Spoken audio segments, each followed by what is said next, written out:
live for another edition of the Coach's Hot Seat. I'm your host, Aaron Sutton, and we have some great, phenomenal guests here with us today, and I'll give you an opportunity to introduce yourself and your affiliation with the Louisiana Youth Football League. And we'll start with my young lady to my left. I'm RAVEN FERNANDEZ, volunteer coach of Louisiana Youth Football, associated with the Hornets. Wait. Did we hear that? Hornets, right? Yes, Okay. Hornets. I just want to make sure I heard Hornets. that. Yeah, I'm Bryan Lewis. I'm with the Scotlandville Seahawks. Scotlandville, see, I thought it was only one team in Scotlandville, man. Based on the old school show, we had some great guys here. Some of the, I guess, what we call the forefathers and the founders of a lot of our great organizations in Louisiana youth. And it was said, loud and proud that, it was only one team in South Baton Rouge and it should only be one team in Scotland. Yeah. With that being said, Bryan, I'll start out with you. How does that make you feel? Well, I watched that show. Mm-hmm. I watched that show, and the thing that stuck out to me the most was the whole thing about the spinoff teams. Okay. And it went through this whole thing. Is only spinoff. They only spinoff teams. I guess they're not real teams. And my team is one of the newest so-called spinoff teams. Mm-hmm. And as I look at the records and over the years or so, the teams that I feel the most are the so-called spinoff teams. You have the Vikings, and you have the Jaguars. And when I started coaching the Seahawks, I wasn't really striving for Rams or the Hornets. It was those Vikings and the Jaguars. I have great respect for those guys because they took a team that wasn't 20 years in the making. Mm-hmm. They started from, you got to fight against the whole name factor, Mm-hmm. the Hornets, the Mm-hmm. Rams. And now, if you look at the standings, those so-called spin-out teams are the team to beat. So now, every time I look around, it's not, when I look at my schedule, let me say this, I did look at the Hornets, but the people that I'm striving for, the ones that I'm saying that I need to go at and I need to really concentrate and beat, are those so-called spin-off teams. So they may need to start saying the new generation teams. Okay. Because that's the ones that when you look at that schedule, you need to find the Vikings and the Jaguars. And I got major respect for the guys because you can call them spin-offs, but you can't call them losers. Right. And if you look at the championship games or whatever, they're there. They're always there. Okay. Well, good point. And I like how you were able to take that and put it in context to say, well, the new generation of football teams, in which, if you stay tuned to next week's show, we'll talk about the new generation of teams that'll be in our be hot on the Coach's Hot Seat. We'll get a chance to talk to teams such as the Ducks, the Seahawks. You guys will be in the building again on next week, so we'll get a chance to talk about being that new kid on the block and how does that work for you, and what does it feel like to go from being on a team that's established for so many years to being now the new kid on the block, and how does that work for you? Just to put that out there. Then we go to the D2 championship. You guys were a part of one of those traditional powerhouse organizations on last year. You guys both won the D2 championship, correct? Correct. Yeah. Okay. Fill me in. How do we get to now? You still have on a Hornets uniform and you have on a Seahawks uniform, but you guys won a championship together. How do you go from being champions to opponents? How does that happen? You want to take it, bro? I guess that's more or less you. Well, You have to leave. My thing about it is I like what I like to say is I learned a lot during that tenure with the Hornets, and one of them I would say blessings were to watch history made. I worked under a woman coach, Right. and won the whole thing, and from that I admire her. And I like, and a lot of people always say, "Oh, she's a woman coach." Well, to me, I say coach, Coach, we gonna do this. Now, did we have arguments or whatever? We did on the sideline and whatever. I go to my corner, she go to her corner. But at the end of the day, we had that same goal, same determination. And when I'm talking to her, it was just like I was talking to my male counterpart. I know this woman knows football. And so at the end of the day, that's what it's about. And the kids, I think she had something that a man doesn't have. You know, we have that whole fear factor. Now, she carried the fear factor, but she still got that motherly touch. Because sometimes I get on her and I see her grab and I hug that boy like that. But they take to her, and when she asks them to do stuff, things that I was like, the kid can't do that, they do it. So she believes in them, they believe in it. I was like, that's one of the main things I enjoy actually being a part of is history and being a part of working under her. Because some people say I can't work under people, you know. Right. So my thing about it, and so when we raised that trophy and she raised that trophy, I think I was more excited and pleased by this whole women don't know football, women don't know things. It's like, at the end of the day, she's a woman, but she's a coach. Right. Yeah. I always like to give kudos to being the first. You know, and Brian, you alluded to history being made, and I kind of want to segue into talking about, you know, being the first female coach in Louisiana youth football, being a part of history is always something. The groundbreaking part of something is always a tough part of it. How does it feel to be the only female in Louisiana youth football? Awesome, actually. I hear all the stereotypes in the stands. She can't coach. She's a female. She's only out there because Sean's her cousin. When it's quite the opposite. I played semi-pro women's football. What position? I played linebacker and cornerback. Okay. I grew up watching football with my dad, so I love the sport. Okay. And it was Charles Selvage who actually gave me my opportunity to become a coach. I brought my son to the Hornets organization, and Coach Charles was his coach. And after practice, if he went over something and he didn't quite get it, I would say, okay, son, let's work on it. And after working on it, Charles was like, hey, you know it, like, come coach with me. I was like, no, I don't want to do it. And he begged me for a couple weeks, and then I gave in. Okay. So that's how I got started. That's how you got started. And fast forwarding just a little bit, I always like to touch upon, you got started there, being a female in football. Are you married? Yes. Okay. I'm married. Your husband is plays more of the role of, you know how you say coach's wife. You know, how is that? I mean, at home. I mean, you guys are watching football. Is your husband a football head? Yeah. He is. Yeah, okay, so you guys go kind of back and forth it, or are you more like, no, that's a cover two that they just ran? No, I know more. Really? Oh man, that's tough. That's tough. So you're more of the X's and O's kind of in a relationship. Interesting.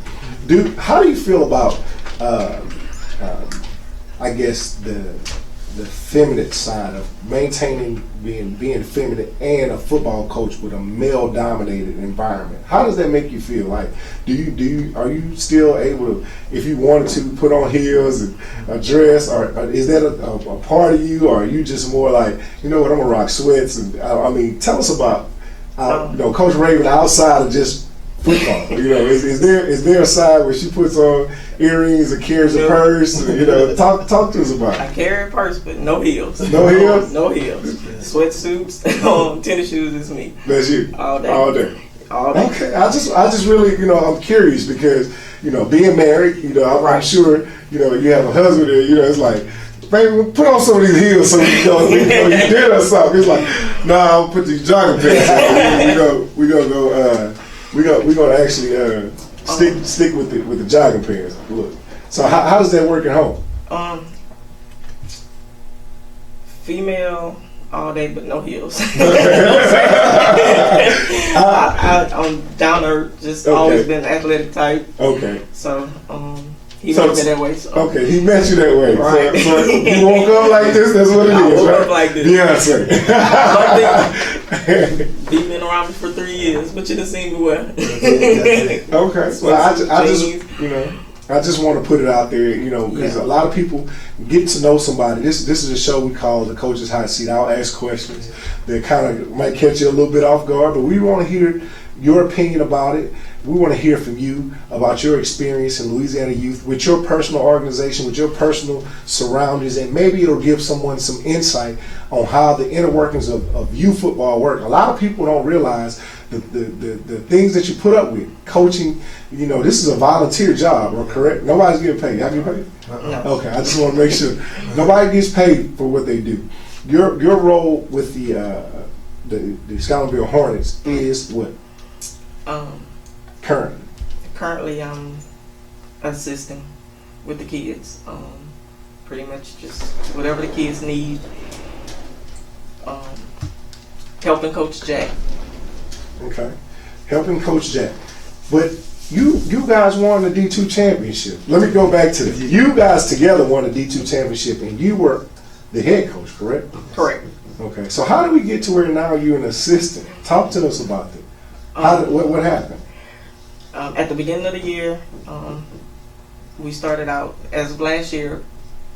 I came up to the 7 and 8 Pee Wee, and I had my own team. We were separate. Okay. We were both Pee Wee teams, but we had separate coaching staffs. Mm-hmm. I went into the season the same way, and the chain of events has led to we had to merge the teams. Let's talk about the chain of events. I mean, we got time. Let's get into it. Okay, well, let's talk about that. at the beginning, all of my returning players Mm-hmm. returned to me, and I received all the new kids. The Okay. people from D2 So the kids that won the D2 championship last year. I want to clear it up a little bit. The kids who won the D2 championship were all coming back on your team. Correct. And how many kids approximately was it? Around roughly 20. Whoa, big number. Right. So you were looking forward to having a team that was actually, you know, experienced, and we're going to move up with you to 7 and 8, right?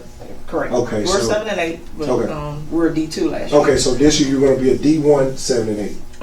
Initially, in the beginning of the season, we're still D2 because they were young. Okay. They were young, 7 and 8, and it was actually the number was 25.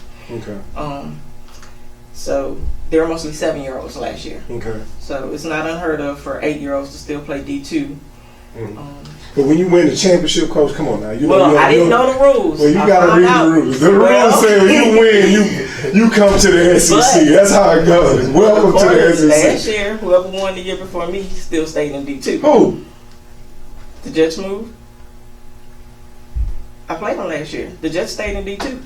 They didn't have numbers. Only thing will keep you down, I'm assuming, if you don't have numbers. No returning players. No returning players on your roster. Yeah. So it's something like that. So I mean, but you know, so if you'd have had, you know, all new babies, then it was possible for you to petition to play D2 again. But you returning 25 kids. Come on, coach, you don't need to play D2 anymore. Not necessarily. That's an experience. But, that's a real football team. It wasn't by choice. It wasn't by choice.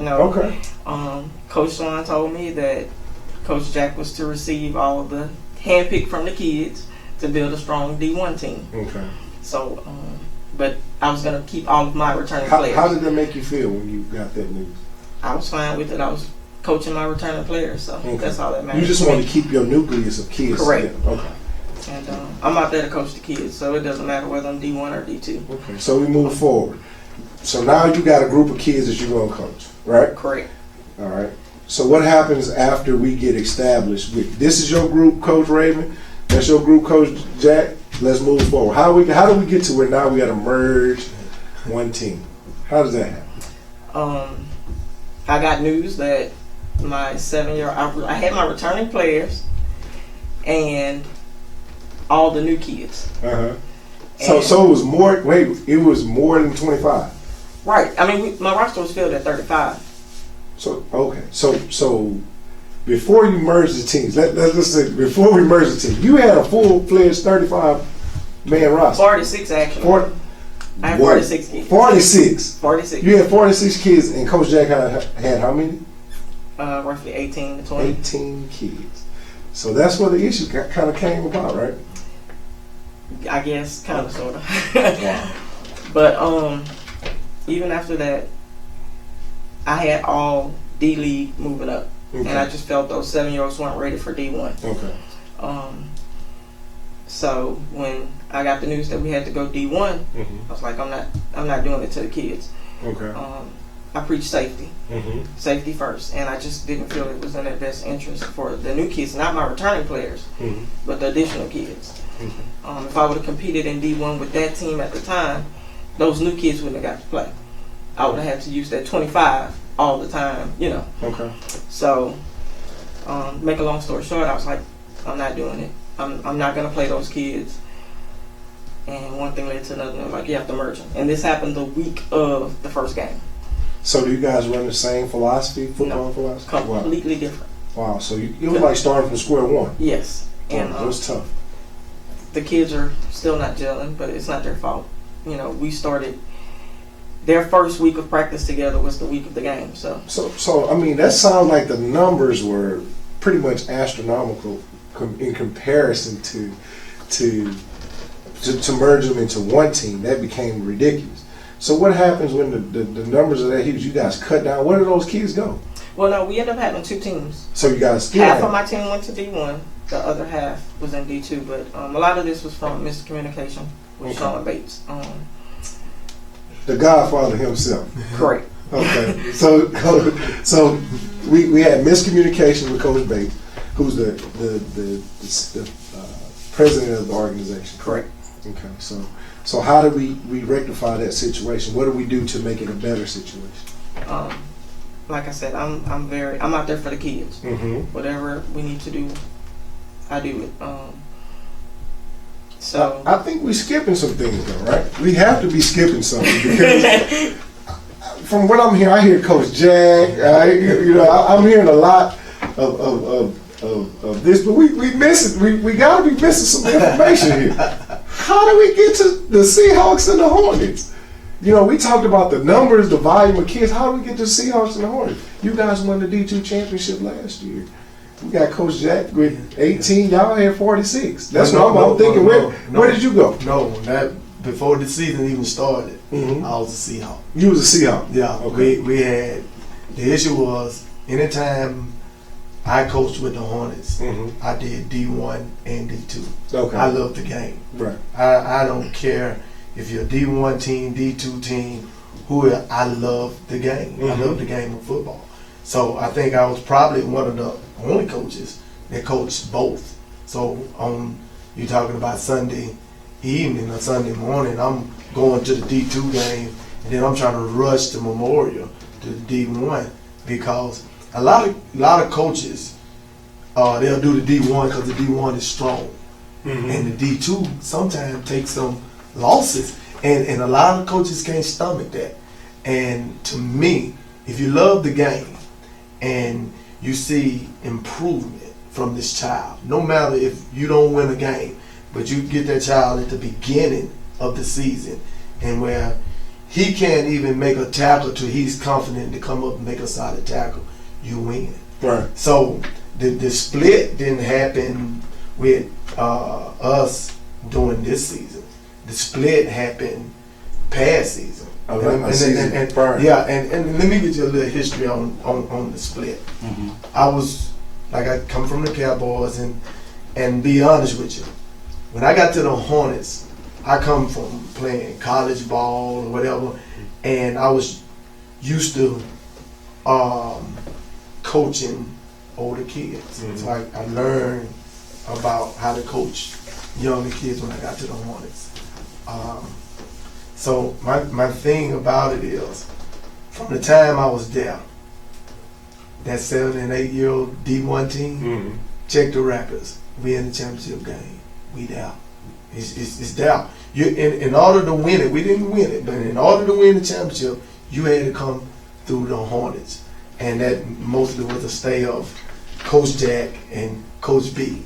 Okay. And so, in respect, and all respect, Coach B, I got to give you respect, and you guys were a heavy favorite a lot. Yeah. But just keeping Coach Raven in the mix, I just really was curious on how did it go from you guys being D2 champions on last year, Yeah. to now we have Coach Raven, who's the head coach of a Division I 7 and 8-year-old team. Coach B, you were, right? I were. At the beginning, you was at the beginning of the season, right? Yes. Beginning of the season, you was the head coach this season, current season, Correct. in the beginning, of the 7 and 8-year-old Hornets, Yes. D1, Yes. correct? But currently, you're what? An assistant. You're an assistant. How did we get to that point? Was there what we would call a firing? Because this is a volunteer job. It's all I'm just being honest. How did they come to you and say, you know what, Coach Raven, we need you to, you know what, Coach Jack gonna call these plays, or Coach Jack gonna take over the head office right now? How did that come about? Like I said, the turmoil at the beginning of the season, Mm-hmm. and it was just one thing after another. And basically, I would say Sean Bates is the easiest answer. He makes decisions and uses Coach Jack to deliver his message. So basically, because I still talk to the Seahawks family, is why it probably is the way it is. But just I'm a Seahawk, they say. They say you're a I'm a Seahawk. Seahawk. Well, let's speak on it. Is there some truth to that? No. I had plenty of opportunities to go be a Seahawk. Did you flirt with the idea of I mean, I see Coach B smiling over here. I try to get a first year. You try to. We have a segment. Sounds like we're getting close to day stealing. Yeah. I hear it. Coach B, do you know about day stealing? Did you hear about that segment? Yeah, I heard about that ridiculous talk. Oh my God! How can you call it? Is it true? I know. How can I steal kids? Huh? I can't steal. I mean, tell me something. I have a son. You met me in the academy. Yes. You met me in the academy. Yeah. Or better yet, you met me in the stands at Memorial Stadium. Yeah. And I got a boy that's 7 and 8. He just studied. Yeah. Talk to me how you would talk to me if you wanted my kid to become a member of your organization. Let me tell you this. We can role play right now. Me, you and I. No, I can't role play because that's not me. You Okay. know, I don't go at you or whatever. Okay. My coaching skills speaks for themselves. Okay. So you resort to the coaching ability. So basically, you would tell me. No, I wouldn't tell you anything. You gotta tell me something, Coach. How am I get over it? Let me tell you this. Let's say let's just put it out there. If I'm on a team that's a losing team, a team that hadn't had any success, yeah, period. yeah.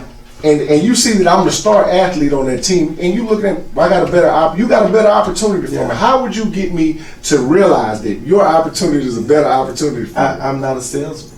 Huh? I'm not a salesman. So what I'm telling you is when I see you and your boy in the store, you know, I may say, "Hey, coach, I seen him play. He look good." But I'm not going to try to recruit him. You know what we're going to do? You know what we're going to do? Yeah. I'm going to take a commercial break on it because I need you. I want you to put it together because it sounds like you got a good one coming. Yeah. And we're going to take a small commercial break on LYSNTV.com, LYSNRadio.com. This is the Coach's Hot Seat. If you haven't tuned in, each and every week we will be featuring the best coaches in Louisiana youth football, talking about what's going on in Louisiana youth, putting them on the hot seat, putting them on blast, being able to talk about the issues that they're facing each and every week out here on the gridiron, baby. Stay tuned. We're live on Louisiana Youth Network.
LYSNmedia.com and LYSNradio.com, the Louisiana Youth Network. Welcome back to the Coach's Hot Seat. And we have some great coaches. Coach B is live in full effect from the Seahawks. And we have the one and only, literally the one and only Coach Raven. Yes. A free agent. No, speaking, she's from the Hornets. We were just touching on some real subjects prior to. I know Coach B he was giving us a small segment of They Still. So we're going to hold on to that. And we're going to keep it going with Coach Raven. She was just telling us how, feeling like you're thrown under the bus by not only, a coach, but a family member, right? Yes. You want to speak about that? I mean, you were saying, being thrown under the bus is a tough thing to deal with. So tell us about it. Well, first of all, who threw you under the bus? Sean Bates. my cousin. And it's funny to hear from someone. Hey, you heard what Sean said? If you didn't see the last Coach's Hot Seat, the old school edition, you can log on to LouisianaYouthSportsNetwork.com. Click on the Louisiana LYSN Media Group, or you can click on LYSNTV.com and you can see it for yourself. The last Coach's Hot Seat will showcase the old school edition, and it'll talk about. You will see Coach Sean Bates himself, and you get to see it for yourself. The actual words that he said. He'll cover the subjects that he wanted to talk about being date rape, and we'll go into detail about his feelings about Coach Raven and the Hornets position and things like that. But finish telling us about how you feel like you were thrown under the bus. I didn't see the show, but just word on mouth travels, and I got a call. I guess everything this season with the Hornets is my fault. That's what I take from it. And if anybody knows Sean, nothing's ever his fault. It's always someone else's fault. And I feel the failure of the season this year is largely due to him and his role in all of this chaos that's going on with the Seahawks. And like I said, with the Seahawks, what you're saying is because of the competitiveness and the competition that's going on between both organizations. That's what you're referring to? Or the disagreements that they're having based on player personnel. Right, correct. Okay. And like I said, I'm still with the Hornets. I had every opportunity to go be a Seahawk for the past 2 years. Really? Yes. And I mean, word is travel. And, we do some reporting here in Louisiana Youth. And we go out and we notice things like, attitudes, cleats, you look at a kid, your kid in particular, you might see a kid, he might have some lime green cleats on, and why does this kid have lime green cleats on?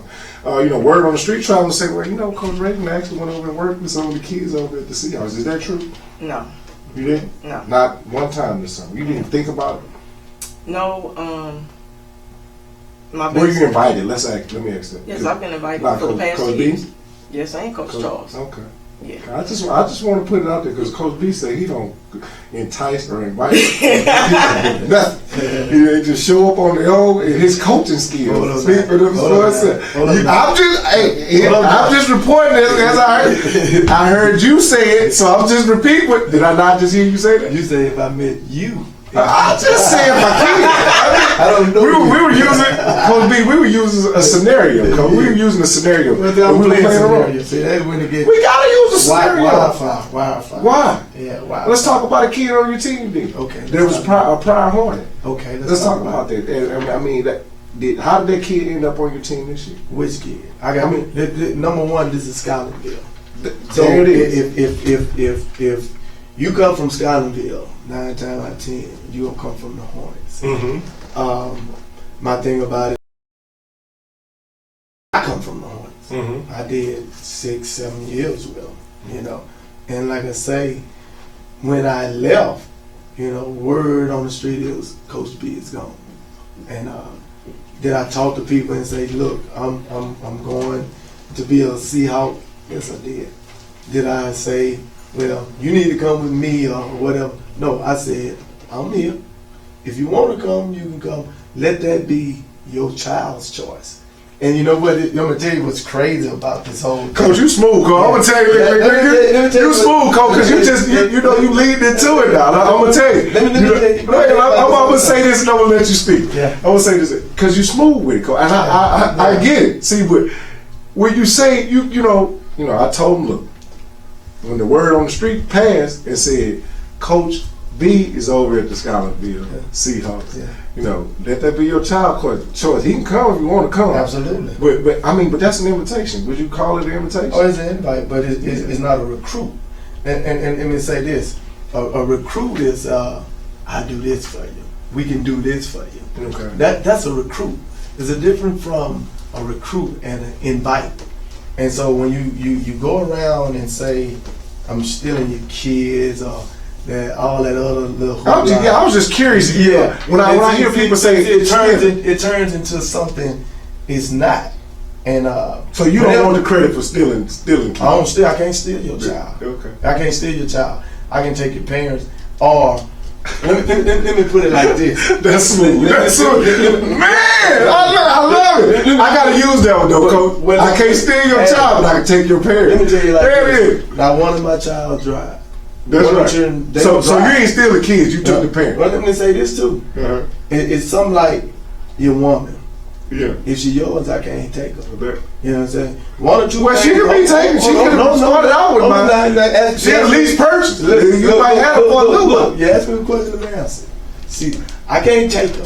If she truly yours, if something truly yours, right, it can't be taken. One or two things can happen. You can give her to me, or she was never yours. So for you to say you took mine, I can't take something that truly belongs to me. So let's just put it out there, Coach. Let's put it out there. The terminology that was used that was this. And I'm gonna say it in the Godfather himself voice. Yeah. I gotta use it. You know I got date break. Yeah. Let's call it what it is. I got date break. So when we define date break, we in football terms, we're talking about kids leaving one organization, becoming a member of another. How many kids do you have from Coach Sean Bates? How many kids do you have on your team currently that came from the Hornets from Coach Bates? I couldn't even count. You know, cause like I say, I go back this Scotlandville. How many kids wore the black and gold? And not from last year. Majority. Wow. Majority. Yeah. And so he. I mean, you think he feels some type of way about that? Would you feel? That's his issue. That's like my youngster said. That's on his back. That's on his back. Yeah. We're people of color. We're not used to.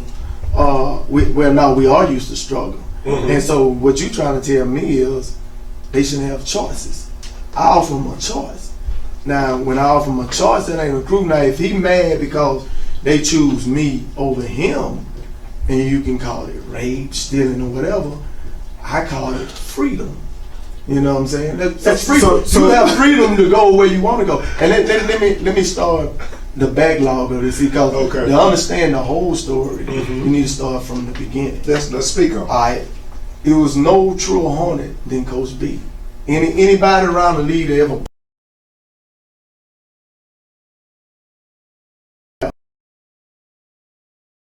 into this, you know what I'm saying? Like I said, I coached both teams, whether 7 and 8. This is my first year ever moving up. But during that time, it's always been Coach B and Coach Jack. I don't care who came in and out. And like I say, it's the road to the championship. You had to come through that black and gold. You had to come through that. And for the past, 3-4 years? Check the stats. One thing about it, I like facts. I don't like hearsay and talk. That 7 and 8 year old team went to that championship game. We didn't win. We went there. Then they moved up to the junior level. And I ain't gonna call him name who the head coach on that junior level. First round, out. What's happening? I mean, we don't need to call a name. He called your name. Call his name. He ain't called my name. He did? No, he said Seahawks. Yeah, but I am Mr. Seahawks. Oh, okay. Let me the junior level coach is Coach Bates, right? That's right. Sean Bates? Well, Sean Bates, the one. Okay, well, there it is. Now, let's keep Sean Bates. Okay. And first round, they're out. Check the books. So what is that? What is it a reflection of, Coach? No, let me finish. I'm gonna listen to you, but And I'm asking, what is that then, reflection? and then they move up. They move up and go to Martin. They win the whole thing. And the whole thing, it started being mumbling within the organization. Mm-hmm. And the word like, well, maybe coach need to come and do this, and Coach B hadn't said a thing, not one mumbling word. Then it started being static between me and him. And the season last year was a turbulent one. You know, I mean, everybody know we got into this big argument. It's known. And my thing was, I was thinking at the end of the year, pull my lunch up, not coach, sit down. And I love this sport. I owe this sport. Mm-hmm. And it's not, I'm in it because I want to be seen. I owe this sport. I was that single parent. My dad never come to a game. I made my job, I got my job by football putting me through college. I got paid to do this thing. And what I mean by paid, they say, we gonna give you this, so I owe the sport. So I love it. And it got to the point where I'm gonna sit down, you know, and just chill out. And then I bumped into Martin at a game one day, and I said, man, it's a lot out there. They're saying, I'm going to the Jaguars. I'm not going to the Jaguars. And he told me, he said, well, man, you need to call Sean. I called Sean. I did. And we talked, and these was his words to me. I can find good coaches anywhere. I can find, he said, daddy coach. And I'm thinking to myself, I've been with you 7 years. I coached one of my sons 1 year, and my other son is saying, daddy. It's always tough. Speaking of daddy coaches now, yeah, that's tough because we covered that last show, and we talked about what separates an organization, what causes friction in an organization, and I heard that daddy coaches, and that's the point, have been listed as one of the biggest issues of why teams have had spin-offs, why teams have had, you know, influx of communication between the parents and the actual coach themselves, because of parents coaching and involvement. And the biggest thing in the consensus that was on that board last night, the last coach's hot seat, was that you shouldn't have those daddy coaches involved, because what they do is tear your organization. And here we go with that. And I just want to hear your views on it. I coached one of my sons 1 year. Mm-hmm. He moved up. I stayed down, 7, 8. He went all the way to the juniors. I never moved up. My other little boy running D-League. I never moved with him. So you can't put that label on me, because I'm here because I love this sport. So back to our phone call. He say, I can find good coaches anywhere. And he say, as long as I have Jack, me, and Sean. Me and Marlon. Anybody else can walk. So that's telling me, you're not important to me. You're nothing to me. I said, okay. Well, I tell you, I hung up the phone, and I had sit down. I said, I'm gonna sit down. I may not play this year, or whatever. And then the Seahawks called, like, coach, come on, man. I know you. You've been a good coach, man. Come on, coach for me. And I say, I like that 7 and 8 level. They said, well, we got the coaches for the 7 and 8. I need a 9 and 10 coach. Mm-hmm. We didn't even have players. I need a 9 and 10 coach. And I said, well, I like the 7 and 8. I hung up and I thought about it. And for the love of the game, I called and said, man, I'll be your coach. From that point on, people say, Coach, I heard you going into the Seahawks. And even people I saw, I don't want you to come out there looking for Coach B and Coach B is not there. Mm-hmm. I'm going to the Seahawks. And from that point on, they come. It wasn't, number one, I don't have a lot of money, so I can't pay your way on the team. Mm-hmm. I can't give your boy free anything. All I can offer him is the opportunity to be coached by me. Mm-hmm. So if that's what he called it, raid or recruiting or whatever, so be it. But I call it choices. See, it's never been a choice in Scotlandville till now. So now this whole choice thing that our people been fighting for all the time, we got problems with, because we got choices now. And the enrollment is cheaper with Scotlandville. So you telling me you've been in this thing 20 years. I'm from Mississippi, man. You let this little young cat from Mississippi come and take your team from you, don't let nobody hear you say that. Don't let nobody hear you say that. That's tough. Because it's kind of bad. It tickled me to death when he say, "We strong. Strong men don't cry. Right. Strong men don't cry." And it's hard to break down a strong man. So why he did make that valid point on this show right here. So why everybody going to me? I don't have the money. I don't buy kids. I work a shift job all the time. Mm-hmm. So what is it about me? And sometimes you need to stop looking at Coach B and pass by that mirror. You know. I'm gonna say this too. Let's segue from Coach B. Yeah. We're gonna stop looking at Coach B, please, and we're gonna go to Coach Charles. Is Coach Charles recruited? Coach, I have no. Coach Charles asked me to come. He heard about it, and he said. So you were already. Let's make this clear. You had already detached yourself from the Hornets prior to him calling. Okay, so he didn't recruit you from the Hornets. No. Because from the word on the street, as they say, the word on the street is he gonna go. Coach Charles went and got the best coach he can get from the Hornets at the time, the one that would be willing to come. Yeah. And he took several assistant coaches that were willing to leave. In addition to that, he went to the Rams and decided to take a team and you know what? Is that true? That is not true. I mean, it was. I'm going to tell you how we get our information. I like to hear it. This is how we get. If you listen to the last show, you stop me when I'm telling you a lot. Yeah. You know, the last show, the head of the Rams organization was here as well. Mm-hmm. Coach Pat Green. He was in here, right? Did you not hear him say it? Yeah. Not only did I lose a coach, I lost the entire team. And it's surprising to me that these juggernauts, these giants, are worried about the Pee-wee boy. A giant, it has a saying. Well, I'm gonna tell you, they understand the feeder system. See, the top of the food chain is gonna be what it is. Yeah. The way to keep the longevity and lifeline of your organization going is at 5, 6, 7, and 8. That you gotta have. But you know what you do? People used to say it's a small thing to a giant. Mm-hmm. If you're as strong as you say you is, and you're as bad as you is. Well, when you cut my knees off, you cut me off with the knees. How I get to your knees? Huh? How I get to your knees? I'm just saying. I'm just speaking. My thing about it. I like that. Look, Coach B, you continue to slip him in. If you're not listening, you have to pay attention to Coach B because he's slipping him in. He said, "I didn't steal your kids. I stole your parents." Then he just gave us another keyword, another key body shot. Man, you should have been a boxer. He gave us another key body shot. He said, "You didn't see me coming when I was coming." Hey, Coach B, the truth, real talk, Coach B, you own it, man. You own it. It's strong. It's heavy. I'm going to tell you something. I think I approached this coaching thing from a different perspective because I do approach it from the love of the game. Right. I heard the whole thing.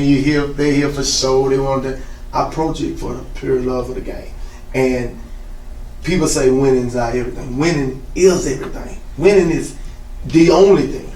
But you got to know what you're trying to win. Mm-hmm. My thing is, I'm not trying to win that score on the scoreboard. I would love to win. I love winning the score. Correct. But what my focus is to find that child like me.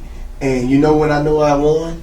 Is when 10 years down the line, that child that I saw in this bad environment, this bad community, he's not in jail. He's working hard. He's not living on some woman, because we have that problem in our community. Correct. And then he's not living with his mama. You got some men of these days. They either living on a woman, they living in jail, or they living with their mama. You 35, 50 some years old, living with your mama, or living on some woman. Right. Something wrong with that. That's not cool. Somebody failed you somewhere, or you failed yourself. Right. I don't want to be that one they say, well, Coach B failed me. Right. I want you to be able to say, well, Coach B told me I was going to end up here. So if you wake up one day on your mama couch at 40, 35, you did it to yourself. But if you make it and say, I remember in practice, Coach told me, nothing going to be given to me. Right. Coach, speaking of practice, speaking of teams, you know, we have a segment also we call the Suitcase Coach. Yes. You know, can you speak? How many organizations overall have you been with? This will be my third organization. And and why? Okay. Why 3? I started off, and this gives me a great appreciation of those spin-off teams, you say. I started off, my first team was with the Cowboys. It's the first year it was ever known. And we had, looking back on what I know now, we had a great year. I think we ended up 5-3 or something like that. That's great from a new organization. What age group did you guys have? 7 and 8. That's all I did until this point. Okay. It was an incident. I was new here because like I said, I'm from Mississippi. I'm coming into some new stuff, and it was an incident when you were talking about coaches quitting. Right. We had a coach, the head coach. He quit for 3 games, left. Then he come back, and my thing was, do I want to be part of this, or do I want my child a part of this? When I left there looking for another place, and I had made in my mind, I'm not coaching. Okay. I done made it in my mind, and the people that were leaving was going to the Jaguars. This I promise. Going to the Jaguars, go to Jaguars, we're going to Jaguars. And this one guy say, man, check the Hornets out. So I went out there one day and see, he had already gave him heads up that my boy was this track star and all that. So talking about recruiting, oh my God, my boy hadn't even been at practice. They knew he was this track star. So I get out there and I'm loving it, and they cutting kids. Did you this? My boy had never practiced. And I told Sean Bates, I say, look, my boy ain't never been to practice. You cutting these kids. Nah, coach, he here. So he put him on the Hold that thought. Yeah. Hold that thought. Stop right there. Coach Raven. Yes, sir. Cutting kids. You've been a part of that process? Well, actually, I haven't had to be, because this year I had 46, but Coach Jack's original team didn't have enough, so those kids were just moved. So I didn't actually have to. Not this season, but prior seasons. How many years have you been with the organization? 3. I've never cut. Never had to cut? Never had to cut. So, but you've never been even a part of that process of cutting? Never had to, no. Well, so what's your thoughts about it? Well, you have 35 limit. That's the league's rule. The Hornets have always had a good turnout, pretty much every year except this year. But the 7 and 8 still had a very good turnout. But you have to do what you have to do. I feel everybody plays the game to win. So you pick your best kids. You can tell the parents, hey, look, they can practice. I don't turn any kid away. I feel if they don't make the team, maybe they can make it next year. But I've never had to. I'm just curious. Back to you, Coach Big. And with that process, cutting kids, your kids showing up to that day and never having to audition per se for a spot. He made the team on word, and I stood out there about 3 days, and I was looking, and I was getting closer and closer because I love the sport. You know, I had lost the love of football during my college days because it was like a business. Where'd you attend college at? LYSN University. That's in Alabama, about 45 minutes from Tuscaloosa. And I seen the business part of it. And I had all my years as a kid, Pee Wee was the best years of my life. Watching those kids out there play, I mean, it brought that excitement back into you. And Sean Bates came up to me and said, go.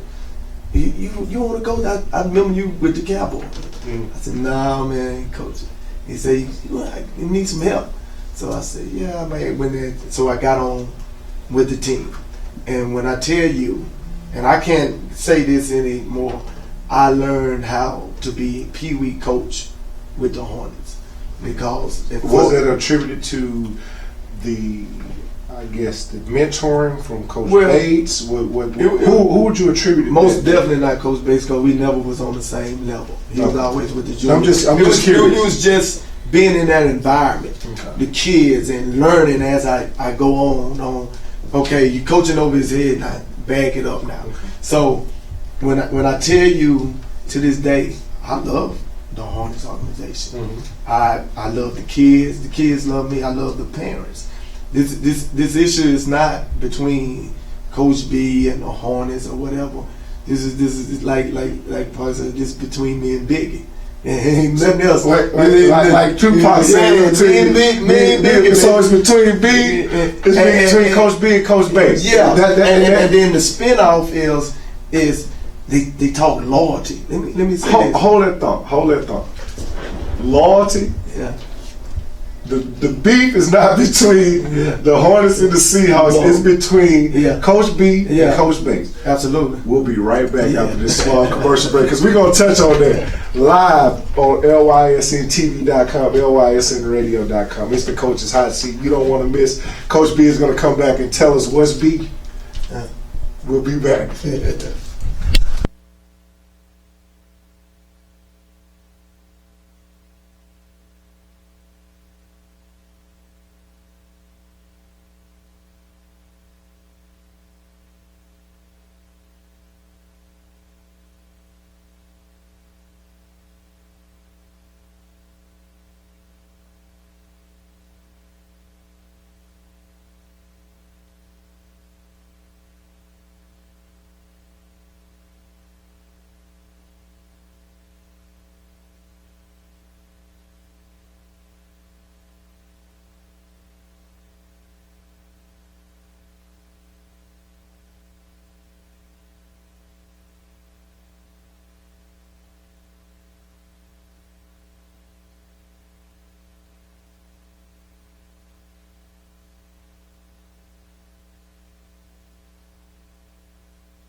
And we're live back on LYSNTV.com, LYSNradio.com. The Coach's Hot Seat. Absolutely. It's been real, baby. And before we got off a few minutes ago, we were talking about the actual Civil War Part 2. It's going to be interesting this weekend, man. It's going down, down, down. Yeah.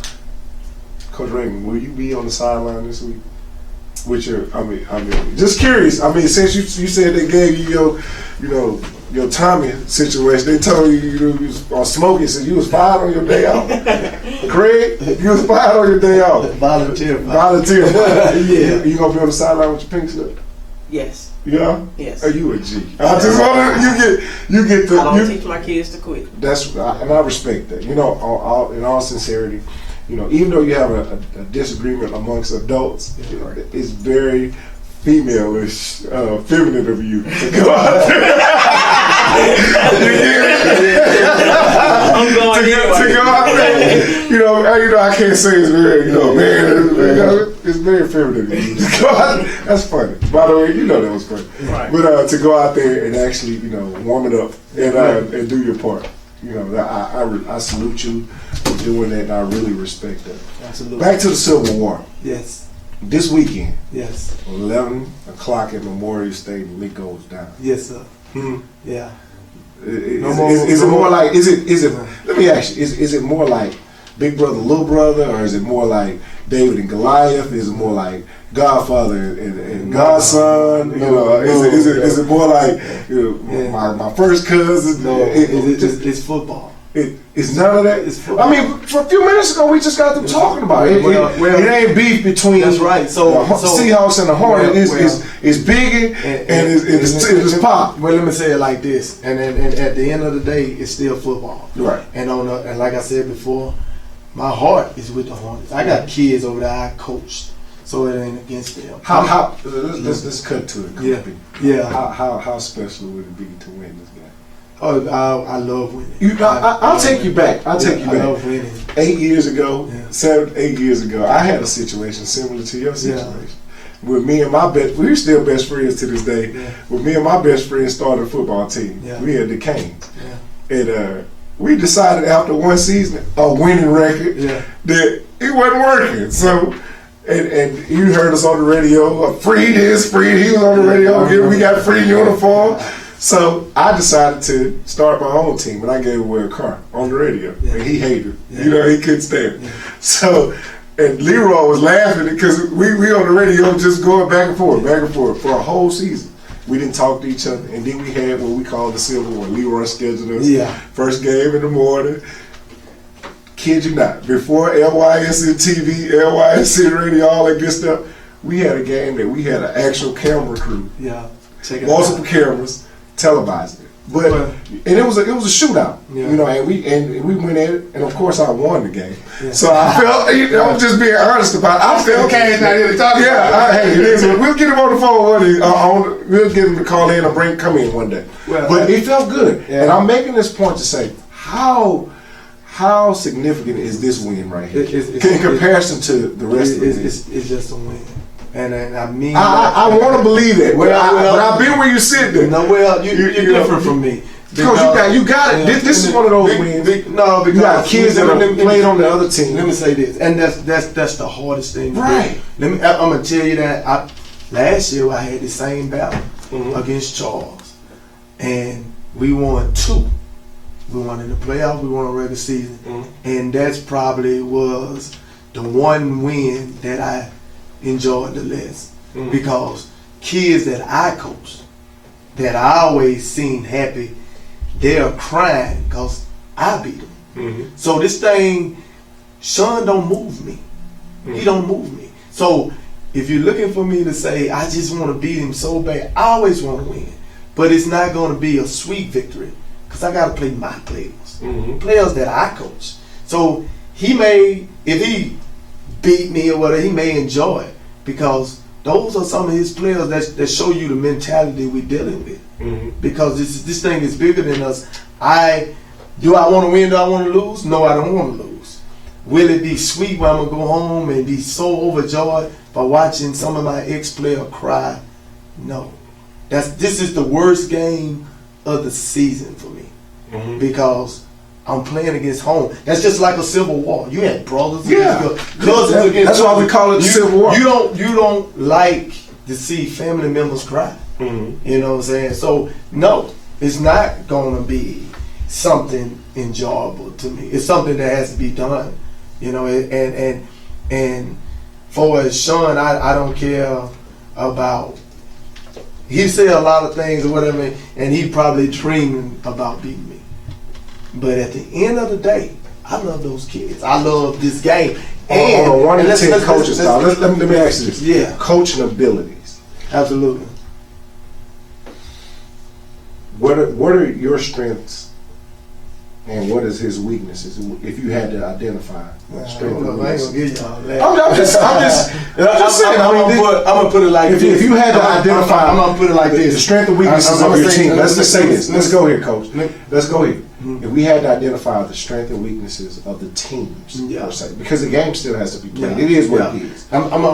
The strength and weakness of the team is, if he's gonna beat me, he gotta trick me. He can't man up with me.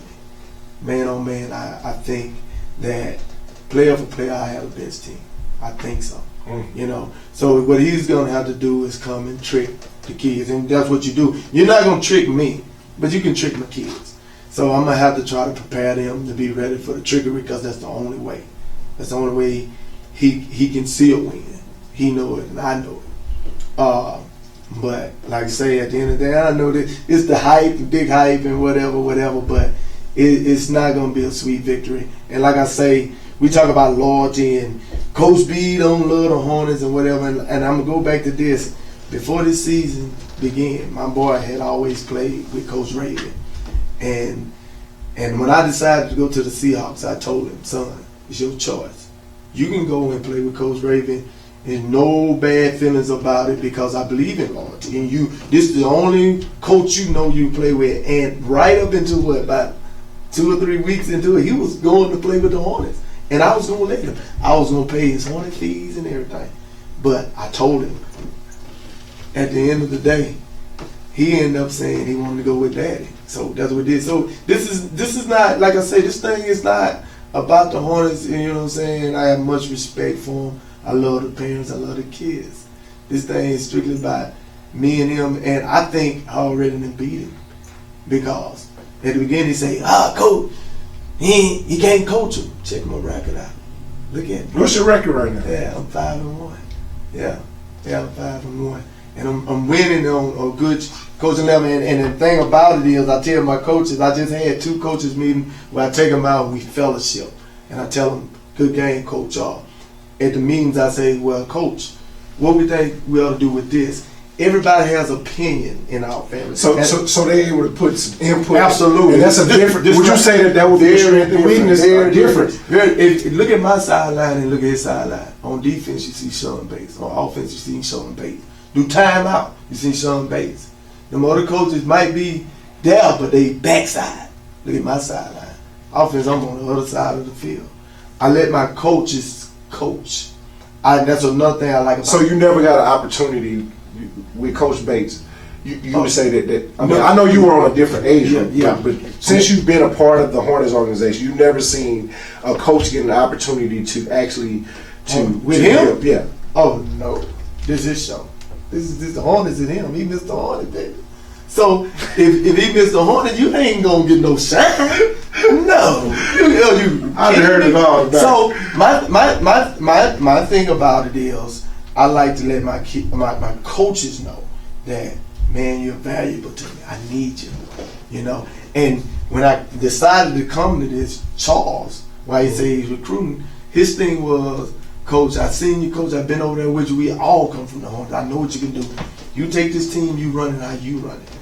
You don't have to come through to me from the 9 and 10 to even ask me on some other level. I have my years with the Hornets. Sean Bates had never told any of us on self, good game, Coach. Y'all did good. But if you lose, let me tell you where y'all did wrong. What? My record better than yours. You know that, don't you? So I'm in the championship game area. You know that, don't you? So my thing about it is, we grown men, and ain't nobody can hire and fire you. People who always tell me I'm gonna fire you, I started fighting them. See, them ones want to be self-made bosses. You don't have this inner likeness to yourself, so you got to make this of you. See, Brian, I'm gonna come out there. I don't have to be the boss. I just want to be part of the team. I want to be a part of this movement. Okay. You know what I'm saying? And at the end of the day, everybody have a voice. And speaking of movements, absolutely, we got a great movement going on here at LYSNTV.com, LYSNradio.com. Hey man, we really appreciate you guys tuning in. And this is something that we've started, the Coach's Hot Seat, and we give you an opportunity to express yourself and talk to our listening base. And we want you to tell a friend about the Coach's Hot Seat and tune in. Next week's show is going to get even better. We're going to talk about the new kids on the block, the new schools. Can I tell you one thing? I will let you say one thing, Coach, because I think you're on the roll right now. I'm trying to get a shameless plug here about next week's show, man, and you're on the roll. I told you guys this time will go fast, and we have a great time here, man. And I really want to say thank you guys for taking our time of your night. I just want to give you an opportunity to give some closing remarks real quick. Coach, I want to see, if we're going to see you in that black. I want to know if we're going to see you in that black and gold again, or if we're going to see you transition to. I think, Coach. Coach B is kind of making a petition live on LYSN TV. Recruiting. I think he finally admitted he's a recruiter. Will we see a shirt be given to Coach Raven? I got him. And Coach Raven, will you be willing to actually accept the offer of the Seahawks to let you become a part of this organization? Are you making it formal right now tonight, Coach B? No, I can't make it formal. It's just up there. Let her finish her season. She with the Hornets. I'm just asking. I gotta ask the question. All jokes aside, I'm with Raven wherever she goes. She's with the Hornets. She started her own thing. If she comes to the Seahawks, all jokes aside, I think right now the best thing for her to finish what you started, because I was in the same predicament last year. I made mid-season. It wasn't going good for me, but I finished it. Okay. So, baby, finish what you're doing, and then you think about everything else later. All right. That's what you're going to do? Yes. Okay, so we'll get you back on. Yeah. I'm a Hornet this season. Okay, you're a Hornet this season. It sounds like we have a part 2 to this show. Or you on the New Kids of the Block. You might be on the New Kids of the Block show next week. Tune in next Monday night. We'll be right here, same time, same channel, and you don't want to miss the New Kids on the Block. We're going to have the infamous Capital City Ducks in the building. We're going to have the Trojans in the building, the BR Trojans. We're going to have the Browns, and we're going to have the Tiger Cubs and the Seahawks live on LYSNTV.com, LYSNradio.com. I have some interesting questions for those organizations. Man, why it cost so much to play for y'all team? I want to know. I see, a lot of the teams, the inner city teams, kids pay, nominal fees to play, but some of those I heard some astronomical numbers of how much it costs to play for your team, and I want to know where the money go. I'm the captain of the ship. I get to ask the questions. You mad or not? So stay tuned to LYSNTV.com, LYSNradio.com. We're going to sign off tonight, man. Much love to you guys. I wish you the best on your season. This has been the Coach's Hot Seat. I'm your host, Aaron Sutton. Stay tuned for next week. We're out of here.